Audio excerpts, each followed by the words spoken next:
குலசேகரன்பட்டினம் முத்தாரம்மன் கோயில் தசரா திருவிழாவின் முக்கிய நிகழ்வான சூரசம்ஹாரம் இன்று இரவு நடைபெறுவதையொட்டி ஆயிரக்கணக்கான பக்தர்கள் கோயிலுக்கு படையெடுத்து வருகின்றனர்.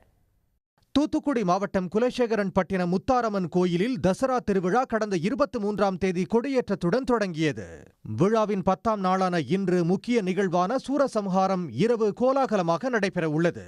திருவிழாவை ஒட்டி காப்பு கட்டிய பக்தர்கள் காளி, முருகன், விநாயகர், சிவன், குரவன் குரத்தை உட்பட பல்வேறு வேடங்களை தரித்து ஆடிப்பாடி வருகின்றனர். சூரசம்ஹாரத்தை காண வெளிநாட்டினர் உட்பட லட்சக்கணக்கான பக்தர்கள் குலசேகரப்பட்டினத்தை நோக்கி படையெடுக்க தொடங்கியுள்ளனர்.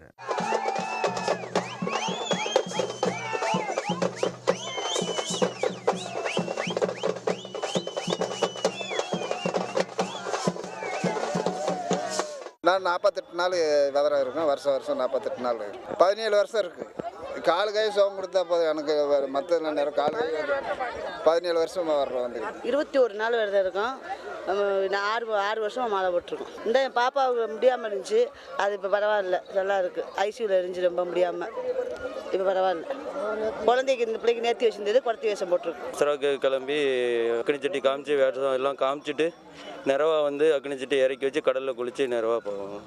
இதனால் குலசேகரப்பட்டினத்தை சுற்றி சுமார் 50 இடங்களில் வாகன நிறுத்துமிடங்கள் அமைக்கப்பட்டுள்ளன. குறிப்பாக வீரபாண்டியப்பட்டினம் பகுதியில் நீண்ட வரிசையில் வாகனங்கள் அணிவகுத்த வண்ணம் உள்ளன. இதன் காரணமாக குலசேகரப்பட்டி சுற்றுவட்டார பகுதிகளில் கடும் போக்குவரத்து நெரிசல் ஏற்பட்டுள்ளது.